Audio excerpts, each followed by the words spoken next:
بسم اللہ الرحمن الرحیم۔ السلام علیکم۔ آج کی ویڈیو کا ٹاپک غزوہ احزاب کے متعلق ہے۔ غزوہ احزاب 4 یا 5 ہجری میں پیش آیا۔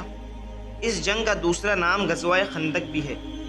جب بنو نذیر کے یہودیوں کو جلاد وطن کر دیا گیا تو یہودیوں کے سردار نے مکہ جا کر کفار مکہ کو نبی کریم صلی اللہ تعالی علیہ وسلم کے ساتھ جنگ کرنے کی ترغیب دلائی اور وعدہ کیا کہ ہم تمہارا ساتھ دیں گے۔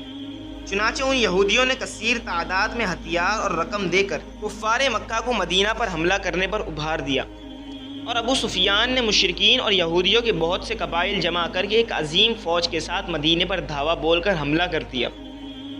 مکے سے قبیلہ خزاعہ کے چند لوگوں نے حضور نبی کریم صلی اللہ تعالی علیہ وسلم کو کفار کی ان تیاریوں کی اطلاع دی تو آپ نے حضرت سلمان فارسی رضی اللہ تعالی عنہ کے مشورے سے مدینہ کے گرد ایک خندق کھدوانی شروع کر دی۔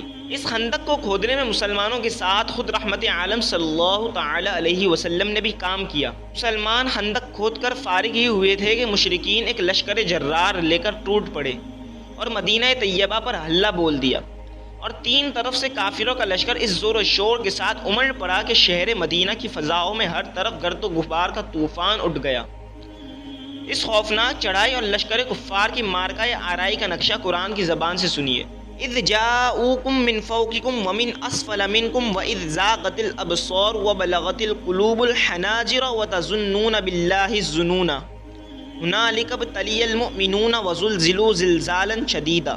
اس لڑائی میں منافقین جو مسلمانوں کے دوش بدوش کھڑے تھے وہ کفار کے ان لشکروں کو دیکھتے ہی بزدل ہو کر پھسل گئے اور ان کے نفاق کا پردہ چاک ہو گیا، اور وہ جنگ سے جان چھڑا کر اپنے گھروں میں چھپ کر بیٹھے رہنے کی اجازت طلب کرنے لگے۔ لیکن اسلام کے سچے جانثار مہاجرین و انصار اس طرح سینہ سپر ہو کر ڈٹ گئے کہ کوہ سلا اور کوہ احد کی پہاڑیاں سر اٹھا کر ان مجاہدین کی اولو العزمیوں اور جان نثاریوں کو حیرت کی نگاہ سے دیکھنے لگی۔ فداکاروں کی ایمانی جرت اور اسلامی شجاعت کی تصویر صفحات قرآن پر بصورت تحریر ہے۔ اللہ تعالیٰ کا ارشاد ہے وَلَمَّا رَأَى الْمُؤْمِنُونَ الْأَحْزَابَ قَالُوا هَذَا مَا وَعَدَنَا اللَّهُ وَرَسُولُهُ وَصَدَقَ اللَّهُ وَرَسُولُهُ وَمَا زَادَهُمْ إِلَّا إِيمَانًا وَتَسْلِيمًا۔ کفار نے جب مدینہ کے گرد خندق کو حائل دیکھا تو حیران رہ گئے اور کہنے لگے کہ یہ تو ایسی تدبیر ہے کہ جس سے عرب کے لوگ اب تک ناواقف تھے۔ بہرحال کافروں نے خندق کے کنارے سے مسلمانوں پر تیر اندازی اور سنگباری شروع کر دی۔ کہیں کہیں سے کافروں نے خندق کو پار بھی کر لیا اور جم کر لڑائی بھی ہوئی۔ مسلمان کافروں کے اس محاصرے سے پریشان تھے، مگر ان کے عزم و استقلال میں بال برابر بھی فرق نہیں آیا۔ وہ اپنے اپنے مورچوں پر جم کر دفاعی جنگ لڑتے رہے۔ اچانک ایک دم اللہ تعالی نے مسلمانوں کی اس طرح مدد فرمائی کہ ناگہاں مشرق کی جانب سے ایک ایسی طوفان خیز اور ہلاکت انگیز شدید آندھی آئی جو قہر قہار اور غضب جبار بن کر لشکر کفار پر خدا کی مار بن گئی۔ دیگے چولہوں سے الٹ پلٹ ہو کر ادھر ادھر لڑک گئی، خیمے اکھڑ کر اڑ گئے اور ہر طرف گھٹا ٹوپ اندھیرا چھا گیا، اور شدید سردی کی لہروں نے کافروں کو جھنجھوڑ ڈالا۔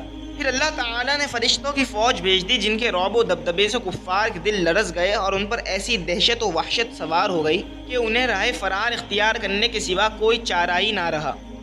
چنانچہ لشکر کفار کے سپاہی سالار ابو سفیان نے ہانپتے کانپتے ہوئے اپنے لشکر میں اعلان کر دیا کہ راشن ختم ہو چکا اور موسم نہایت خراب ہے اور یہودیوں نے ہمارا ساتھ چھوڑ دیا ہے، لہٰذا اب مدینے کا محاصرہ بیکار ہے۔ یہ کہہ کر کوچ کا نکارہ بجا دیا اور بہت سا سامان چھوڑ کر میدان جنگ سے بھاگ نکلا، اور دوسرے قبائل بھی تتر بتر ہو کر ادھر ادھر بھاگ گئے، اور 15 یا 24 روز کے بعد مدینے کا مطلع کفار کے گرد و غبار سے صاف ہو گیا۔